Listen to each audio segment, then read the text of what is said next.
Think fertilizer will fix droopy orchid leaves? It won't, and here's why. I'm going to discuss the real reason that your orchid's leaves are shriveled and limp, and what to do to bring them back to life.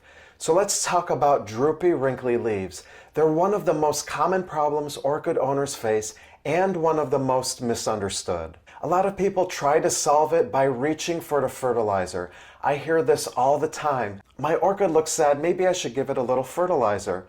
But here's the truth. If your orchids are struggling, fertilizer won't do one thing for you. In fact, it could even make it worse.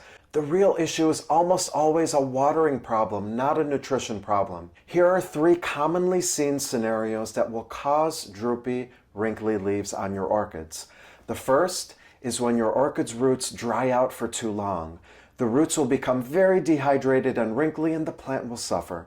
This can result from either improper watering technique or just neglecting to water your plants for too long. The second scenario is failing to soak your bark mix when you're repotting, if you're using bark, and failing to adjust your watering after repotting into bark. If you've recently repotted into bark, you must soak the vast majority of bark mixes overnight before you use them in order to help condition the bark mix to accept water. And for the first couple of months after repotting, you'll need to water more often. If you do this, you'll avoid the droopy, wrinkly leaves. And the third scenario that'll result in droopy, wrinkly leaves in your orchid is root rot. Don't let your orchid stay wet for too long. This happens a lot when plants are placed in dim light, especially if they're growing in sphagnum moss. Wet roots plus low light is a fast track to root rot, and root rot can also happen when decorative pots trap standing water at the bottom and you neglect to remove the excess water.